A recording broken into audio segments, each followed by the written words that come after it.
सबसे पहले दिल की गहराइयों से धन्यवाद।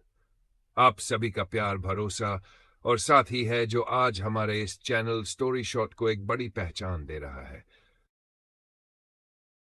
जरूर नीचे आपका पूरा दिया हुआ पूरा टेक्स्ट जस का तस, बिना किसी बदलाव, बिना किसी कटिंग, बिना किसी एडिट उसी तरह वापस दे रहा हूं। नमस्कार दोस्तों। सबसे पहले दिल की गहराइयों से धन्यवाद। आप सभी का प्यार, भरोसा और साथ ही है जो आज हमारे इस चैनल स्टोरी शॉट को एक बड़ी पहचान दे रहा है। और एक खास धन्यवाद उन सभी श्रोताओं को जो शुरुआत से इस सफर का हिस्सा रहे हैं, जो हर कहानी सुनते हैं, महसूस करते हैं और फिर कमेंट में अपना प्यार जताते हैं। आप लोग सिर्फ दर्शक नहीं, इस चैनल की असली ताकत है। और जो आज पहली बार इस चैनल पर आए हैं, तो स्वागत है आपका। अगर आपको इतिहास, पुराने समय के किस्से, मानव वन्यजीव संघर्ष और शिकारियां वो बहादुरी भरी कहानियां पसंद है, तो अभी सब्सक्राइब जरूर कर लें, क्योंकि यहां आपको हर कहानी महसूस कराई जाएगी जैसे आप वहीं खड़े देख रहे हो।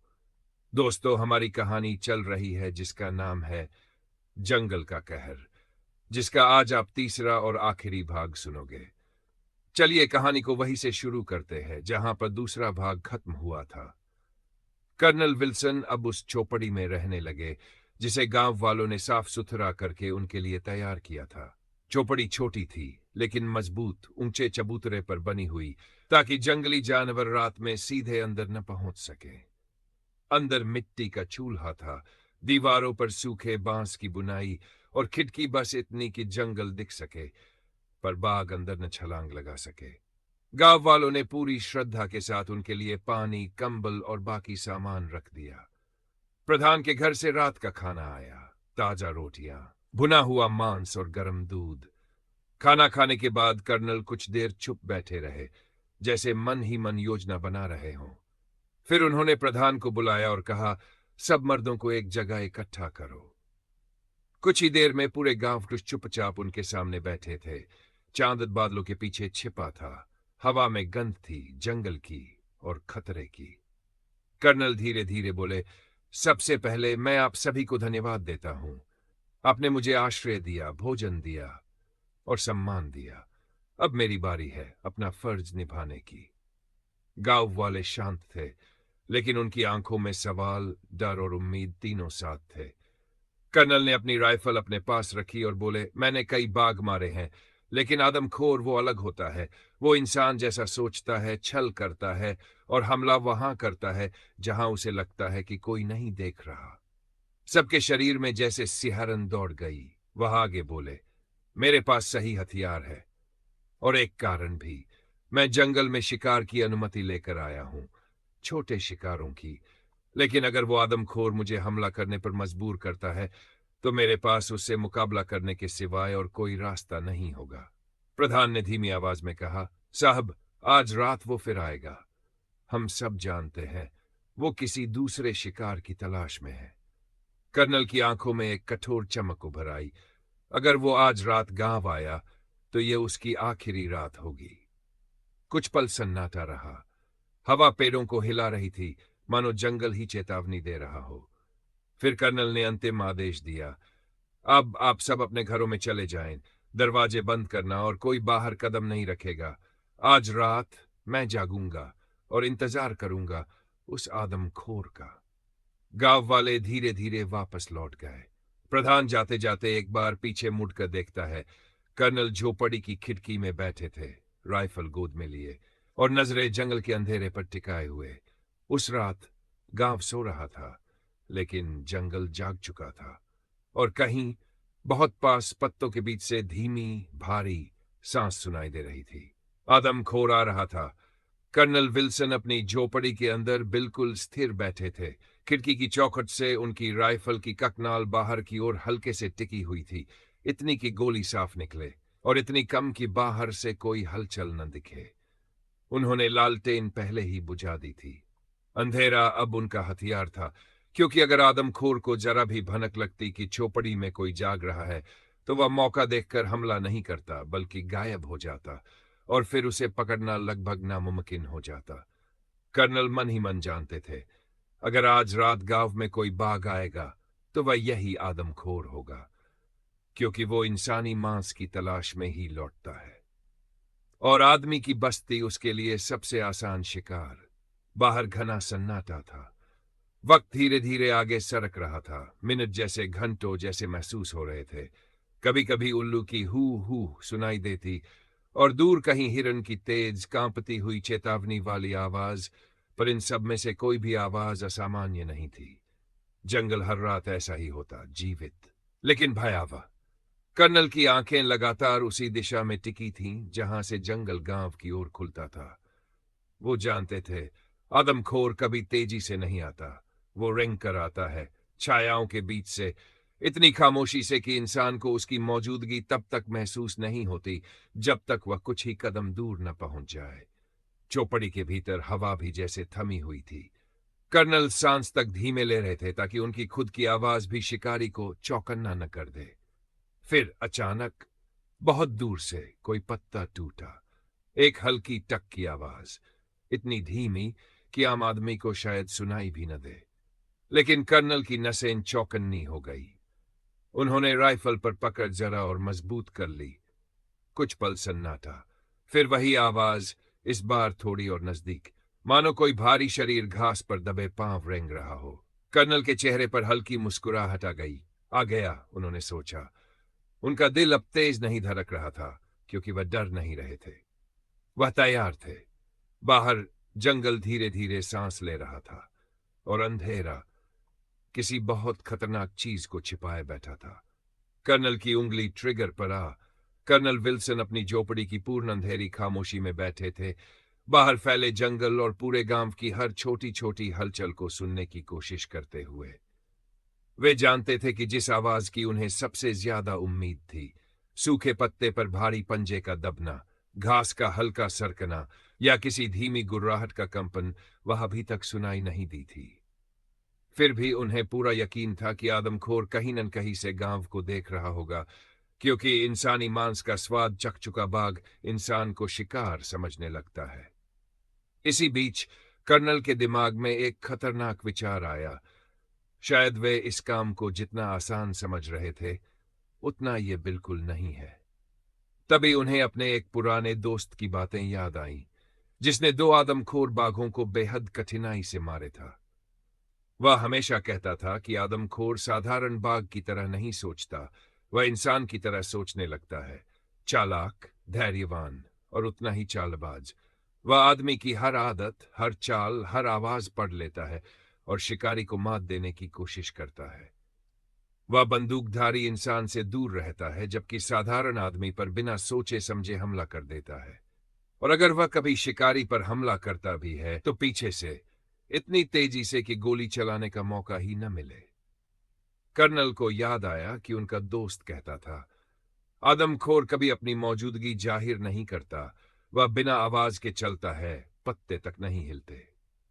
ये बात याद आते ही कर्नल को एहसास हुआ कि अगर वह राइफल खिड़की पर ताने बैठे रहेंगे और चौपड़ी में जाग रहे होंगे तो बाघ गांव में आएगा ही नहीं, क्योंकि आदमखोर की नजर बंदूक पर होती है, आदमी पर नहीं। उसे जरा भी शक हुआ कि उसकी निगरानी की जा रही है तो वह गांव के पास कदम भी नहीं रखेगा और इस तरह वह गांव वालों को सतर्क कर देगा, जिसे उसे कोई शिकार भी नहीं मिलेगा। कर्नल ने समझ लिया कि अब तक वे एक आम शिकारी की तरह सोच रहे थे, लेकिन अब उन्हें आदमखोर की तरह सोचना पड़ेगा। इसी समझ के साथ उन्होंने बहुत धीरे से राइफल खिड़की से वापस खींच ली और अपनी झोपड़ी में ऐसे लेट गए जैसे कोई गहरी नींद में हो, ताकि बाघ को लगे कि गांव सो चुका है और खतरा बिल्कुल नहीं है। उनका असली इरादा अब यह था कि पहले यह जाना जाए कि बाघ गांव तक आता है या नहीं, उसके बाद ही असली मुकाबला शुरू होगा। रात लगभग 1 बजे। दिन भर की थकान ने उन्हें नींद में धकेल दिया। सुबह झोपड़ी की कुंडी पर हल्की टकटक हुई और कर्नल की आंख खुली। दरवाजा खोलने पर प्रधान बाहर खड़े थे, हाथ में गर्म चाय और चेहरे पर चिंता व उम्मीद दोनों। अंदर आते ही प्रधान ने पूछा कि रात क्या हुआ, तो कर्नल ने चाय का घूंट लेते हुए बताया, मैं 1 बजे तक उसका इंतजार करता रहा, लेकिन वो गांव में दिखाई नहीं दिया। उसके बाद मैं सो गया। चाय खत्म होते ही कर्नल उठे और बोले, चलो बाहर, कहीं आसपास उसके पंजों के निशान मिल सकते हैं। दोनों झोपड़ी से बाहर निकले और उनके पीछे गांव के कई आदमी भी चल पड़े। सबकी आंखों में एक ही सवाल था, क्या आदमखोर रात में आया था या वह किसी और घात की तैयारी में है। जमीन पर जमी ओस किसी भी निशान को साफ दिखा सकती थी। कर्नल की नजरें जमीन पर टिकी थी। अब सच्चाई कुछ ही कदमों में सामने आने वाली थी। कर्नल विल्सन और गांव वाले अब उस जगह पहुंचे जहां जंगल की सीमा खत्म होती थी और गांव की बस्तियां शुरू होती थी। वहां पहुंचकर कर्नल ने आसपास की घास को गौर से देखा। कुछ जगहें अजीब तरह से दबी हुई थी, मानो किसी भारी जानवर ने वहां खड़े होकर वजन डाला हो या धीरे धीरे चहलकदमी की हो। घास दबने का तरीका बिल्कुल स्वाभाविक नहीं था और ये किसी बड़े शिकारी के गुजरने का ही संकेत दे सकता था। हालांकि घास के कारण साफ निशान दिख नहीं रहे थे, लेकिन अनुभव ने कर्नल को बता दिया कि रात में यहां कुछ जरूर आया था। वह कुछ कदम और आगे बढ़े जहां मिट्टी नरम और खुली थी। घास बिल्कुल नहीं, सिर्फ कच्ची नम भूरी मिट्टी। और जैसे ही कर्नल झुककर नीचे देखने लगे, उनकी आंखें एकदम सतर्क हो गईं। मिट्टी पर उभरे हुए बड़े बड़े स्पष्ट पंजों के 4 निशान, एक परिपक्व नर बाघ के। 3 पंजों के निशान बिल्कुल गहरे, तेज और साफ थे, मानो उसने उन पर पूरा वजन डाला हो। लेकिन चौथा, पिछला दाहिना पंजा, उसका निशान हल्का, धुंधला, अधूरा सा था, जैसे उस पर पूरा भार नहीं पड़ रहा हो। कर्नल तुरंत समझ गए कि यह साधारण अंतर नहीं था। उन्होंने निशानों को कुछ दूरी तक पीछा किया। हर जगह वही पैटर्न दोहराता हुआ मिला। 3 पंजे गहराई में धंसे हुए और चौथा हर बार हल्का, अधूरा। अब तस्वीर साफ होने लगी थी। बाघ अपने पिछले एक पैर पर वजन नहीं दे रहा था। इसका मतलब या तो वह पहले से घायल था या उसे कोई पुरानी चोट सालती हुई यहां तक ले आई थी, जो उसे अब तेज दौड़ने, पीछा करने और जंगल के जानवरों के शिकार में कमजोर कर चुकी थी। और ऐसे ही बाघ मजबूरी में भूख और दर्द से पागल होकर आदमखोर बन जाते हैं, क्योंकि इंसान उनके लिए सबसे आसान शिकार होता है। कर्नल के चेहरे पर गंभीरता उतर आई। उन्होंने मन ही मन कर लिया कि अब इस बाघ पर दया करना बेवकूफी होगी। जो इंसानी मांस का आदी हो चुका हो, वह फिर कभी जानवरों पर नहीं लौटता। ऐसा बाघ सिर्फ मौत ही रोक सकती है, क्योंकि अब उसका हर कदम गांव के किसी व्यक्ति की आखिरी सांस बन सकता है। कर्नल ने धीरे धीरे चलते हुए गांव का पूरा चक्कर लगाने का फैसला किया। उनका ध्यान पूरी तरह मिट्टी पर बने निशानों पर था, जो अब गांव की ओर बढ़ रहे थे। कर्नल आगे बढ़ते गए और गांव वाले उनके पीछे चुपचाप, धड़कते दिलों के साथ। निशान बिल्कुल उसी दिशा में जा रहे थे जहां से गांव में प्रवेश होता। पानी सिर से ऊपर जा चुका था। दया दिखाने की कोई जगह नहीं बची थी। वह इंसानों को अपना नियमित शिकार समझ चुका था और उसे खत्म करना अब अनिवार्य था। मिट्टी पर बने हर निशान को परखते हुए कर्नल धीरे धीरे पूरे गांव के बाहरी हिस्से की तरफ बढ़े और वहां जाकर अचानक रुक गए, क्योंकि बाघ के पंजों के निशान अब एक झोपड़ी की ओर मुड़ रहे थे। उनका पीछा करने पर उन्होंने देखा कि झोपड़ी के पीछे की तरफ बाघ बैठा था। मिट्टी में उसका बैठने का साफ दबाव बना हुआ था। वह शायद किसी के बाहर निकलने का इंतजार करता रहा होगा। फिर वह उसी रास्ते से वापस नहीं गया जिसे आया था, बल्कि दूसरी दिशा से जंगल की ओर लौट गया। ये देखकर कर्नल को अपने शिकारी मित्र की बातें याद आ गई कि आदमखोर बाघ अपनी आदत बदलकर बेहद चालाक और अनोखे तरीके से शिकार करता है। उसका अगला कदम समझना लगभग असंभव होता है और इसी वजह से आम शिकारी खुद उसकी शिकार बन जाते हैं। इस बार हर कदम सोच समझ कर रखना जरूरी था। कर्नल ने तुरंत प्रधान को बुलवाया और गांव के सभी पुरुषों को चौपाल में इकट्ठा किया। सब आ गए तो उन्होंने बताया कि बाघ रात में गांव के बहुत करीब आता है और किसी नए शिकार की ताक में रहता है। इसलिए दरवाजे रात में मजबूती से बंद रखना होंगे और दिन में भी कोई अकेला जंगल की ओर नहीं जाएगा, क्योंकि अब वह दिन में भी उतना ही खतरनाक है और भीड़ से भी नहीं डरता। इसके बाद कर्नल ने एक योजना बताई। आज रात गांव का सिर्फ एक घर ऊंची आवाज में बातें करेगा। बाकी सभी घर बिल्कुल शांत रहेंगे। ताकि दूर से सुनकर बाघ उसी घर की ओर आकर्षित हो। उस घर के बाहर एक लालटेन टांगी जाएगी जो पूरी रात जलती रहे। कर्नल ने 4 दलेर आदमियों की मांग की। प्रधान ने नाम लिए, जिनमें सबसे पहले वही बहादुर भीमा आगे आया जिसने किशोर की लाश जंगल से बाहर निकाली थी, और बाकी 3 आदमी भी खड़े हो गए। कर्नल ने उन्हें निर्देश दिए कि पेड़ के पास वाली झोपड़ी का दरवाजा खुला छोड़ दें, बाहर लालटेन टांग दें और खुद बगल वाली झोपड़ी में बैठकर ऊंची आवाज में बातें करते रहें, खांसते रहें, ताकि बाघ को दूर से आवाज साफ सुनाई दे। जब वह पास आएगा और उसे महसूस होगा कि आवाज खुली झोपड़ी से नहीं बल्कि गल वाली बंद झोपड़ी से आ रही है, तब तक कर्नल पेड़ पर पहले से छिपा बैठा होगा और उसे निशाना मिल चुका होगा। कर्नल ने दृढ़ आवाज में कहा कि वह खुद पेड़ पर बैठेगा, बिना हिले, बिना आवाज किए, क्योंकि यही एक मौका होगा जब बाघ सीधा, स्पष्ट और खतरनाक रूप से पास आएगा, और वही क्षण उसे मारने का होगा। भीमा ने तुरंत हामी भरी, साहब, हम आपका साथ देंगे। बाघ ने हमारे गांव के किशोर को मार डाला और दीनू आज भी सदमे में है। यह सुनकर कर्नल ने दीनू से मिलने की इच्छा जताई और प्रधान तथा भीमा उन्हें लेकर दीनू की झोपड़ी की ओर चल पड़े। दीनू के घर पहुंचकर भीमा ने धीरे से उसके कंधे पर हाथ रखा और कहा कि उसके दोस्त का बदला अब ये अंग्रेज साहब कर्नल विल्सन लेंगे। लेकिन दीनू की आंखें अभी भी जमीन पर गड़ी हुई थीं। उसकी खाली, डरी हुई निगाहें केवल एक बार कर्नल पर उठीं और फिर वापस उसी तरफ खो गई, मानो वह अब भी उस भयानक रात में जी रहा हो जब उसका बचपन का साथी उसकी आंखों के सामने किसी अंधेरे साये की तरह गायब हो गया था। कर्नल ने एक ही नजर में समझ लिया कि यह बच्चा किस दर्द से गुजर रहा है। वहां से लौटते हुए उन्होंने भीमा को साथ लिया और सीधा उस पुरानी कोने वाली झोपड़ी की तरफ बढ़े, जहां पहुंचकर कर्नल ने उसे निर्देश दिया कि रस्सियों से एक मजबूत मचान बनाया जाए और साथ ही पास के पेड़ों से पतली पतली टहनियां काट कर लाने को कहा। भीमा बिना एक शब्द बोले काम में जुट गया, जबकि कर्नल विल्सन अपनी मार्टिनी हेनरी राइफल साफ करने, उसके मैकेनिज्म को चेक करने और रात की घात लगाकर की जाने वाली जंग के लिए तैयार करने लगे। गांव के लोगों की आंखों में पहली बार कई दिनों बाद उम्मीद की एक हल्की रोशनी दिखाई दी, जैसे कोई उन्हें इस आदमखोर की दहशत से निकालने का रास्ता आखिर मिल ही गया हो। दोपहर होते होते प्रधान के घर से खाना आया, जिसे खाकर कर्नल सीधे चौपाल वाले ऊंचे पेड़ की ओर बढ़े और अपनी राइफल पीठ पर टांग कर चढ़ना शुरू किया। ऊपर पहुंचकर उन्होंने देखा कि वहां से समीप की दोनों झोपड़ियां साफ दिखाई दे रही थी और जंगल की दिशा भी बिल्कुल खुलकर सामने थी, यानी शिकार के लिए एकदम सही वेंटेज पॉइंट। भीमा ने रस्सियों को इस तरह बांधा था कि उनके बीच एक मचान सी कुर्सी बनाई जा सके।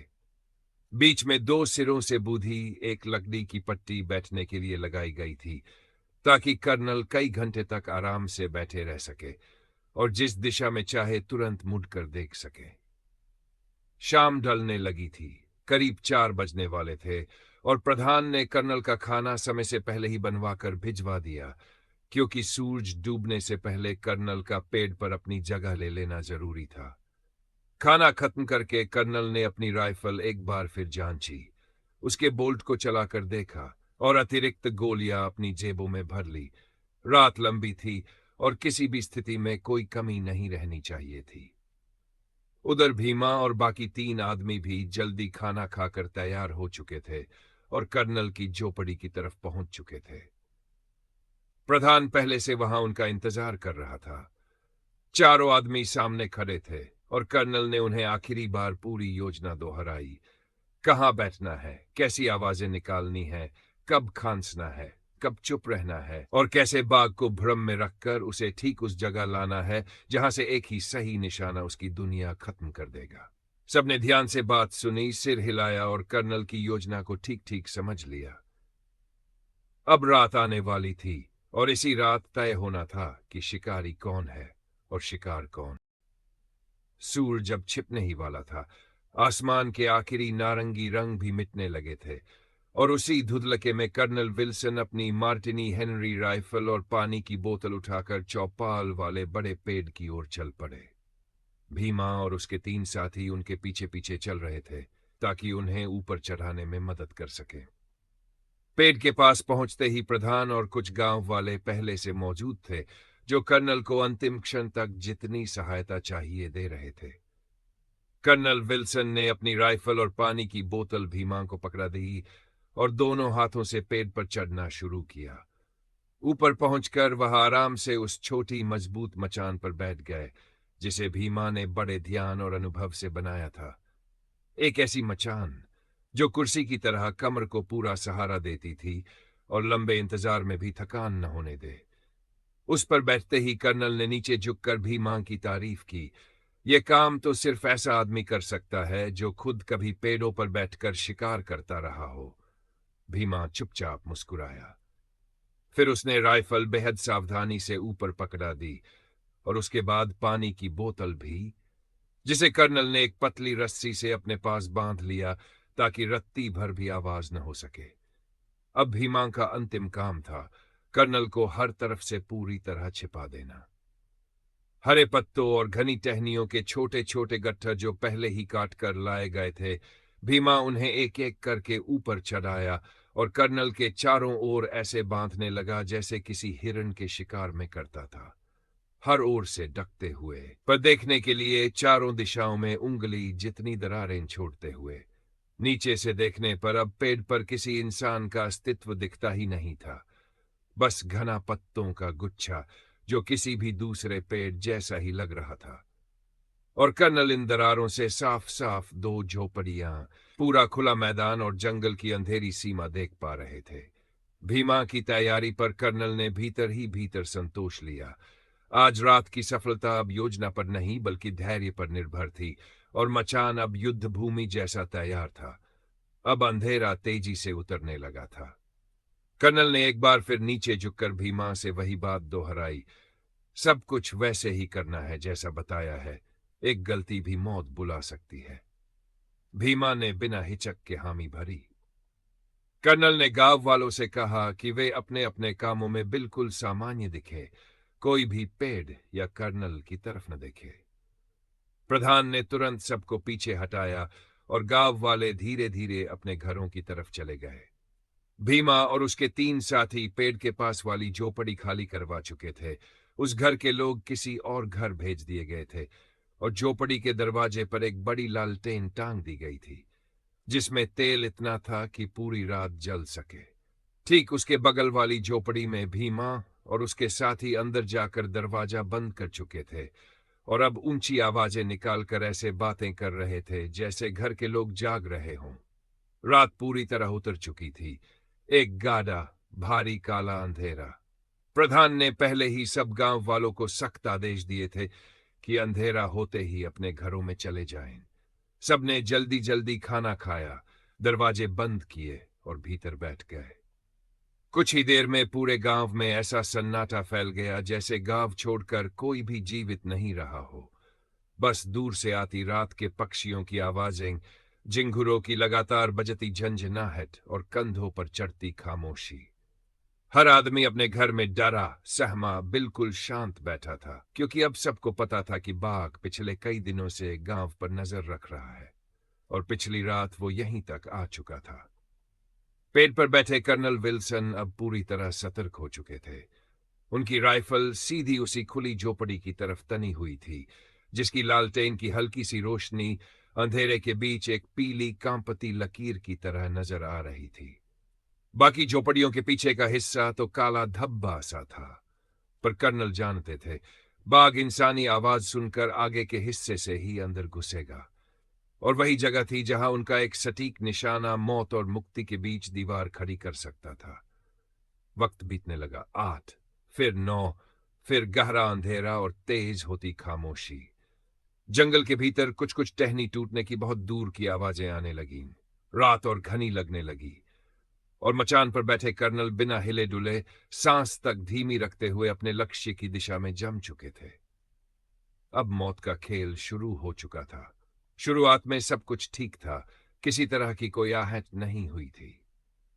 रात के ठीक 12 बजे सिर्फ चौपड़ी से आती 4 आदमियों की बातों की आवाज कर्नल विल्सन को साफ सुनाई दे रही थी, और यही उसकी योजना का सबसे महत्वपूर्ण हिस्सा था।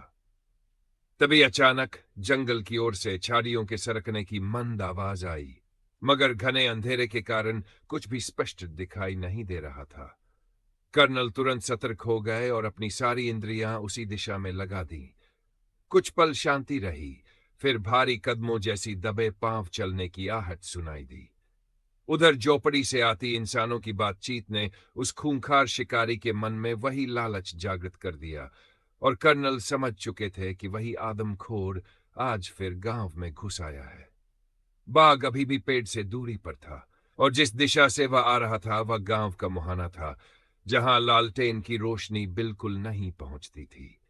रोशनी सिर्फ पेड़ और दोनों झोपड़ियों तक सीमित थी, और ठीक इसी अंधेरे हिस्से में बाघ इंसानी आवाजों का पीछा करते हुए धीरे धीरे रेंगता हुआ आगे बढ़ रहा था। कुछ क्षणों तक वह अंधेरे में छुपकर स्थिति का जायजा लेता रहा। आवाजें कहां से आ रही हैं, कौन सा दरवाजा खुला है, कौन सी झोपड़ी में इंसान बैठे हैं, सब उसने परछाइयों के सहारे समझ लिया होगा, और अब वह दबे पांव झपटने की तैयारी कर रहा था। कर्नल विल्सन बिल्कुल चुप थे, एक भी हरकत न करके सही मौके का इंतजार कर रहे थे।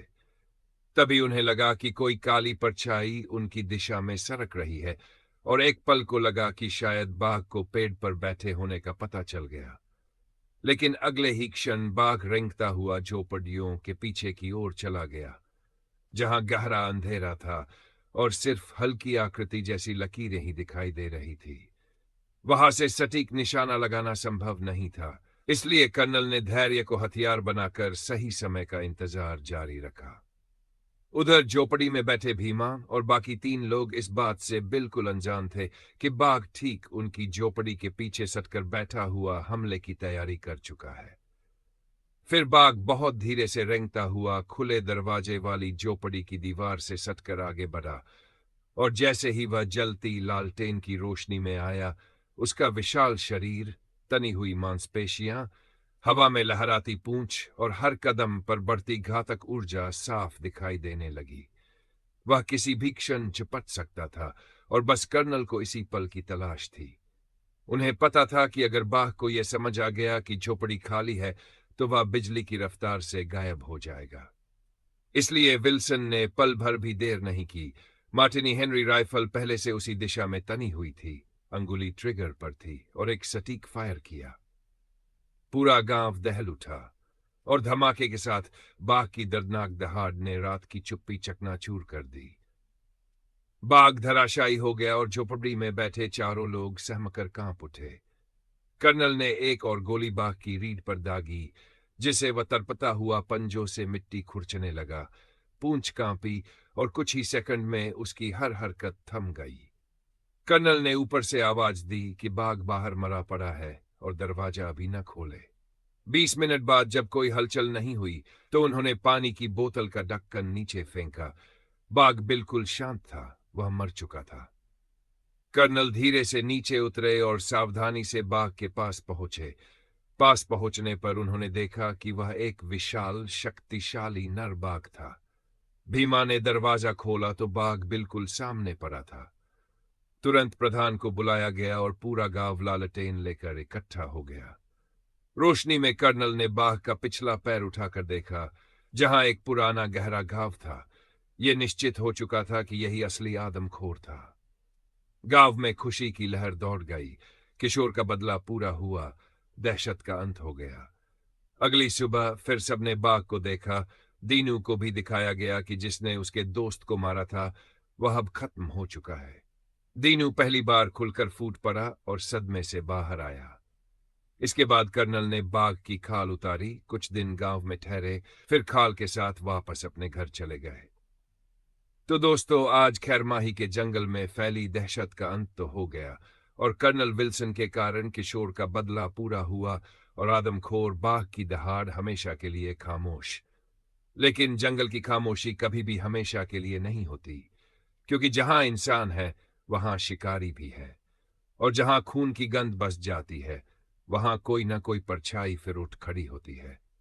अगर आप भी ऐसी खतरनाक, डरावनी और सच्ची जंगल की कहानियां सुनना चाहते हैं, जहां हर मोड़ पर मौत खड़ी होती है और हर परछाई में कोई शिकारी सांस ले रहा होता है, तो अभी इसी वक्त लाइक कर दें, शेयर कर दें और चैनल को सब्सक्राइब जरूर कर दें, क्योंकि अगले एपिसोड में जो कहानी आने वाली है वो इस कहानी से भी ज्यादा खूंखार, ज्यादा रोमांचक और ज्यादा हिला देने वाली होगी। और याद रखिए, जंगल की कहानियां खत्म नहीं होती, वो सिर्फ अगले शिकारी का इंतजार करती हैं। तो मिलते हैं एक और नई कहानी के साथ। तब तक के लिए आप सभी अपना ख्याल रखना और शुभ रात्रि।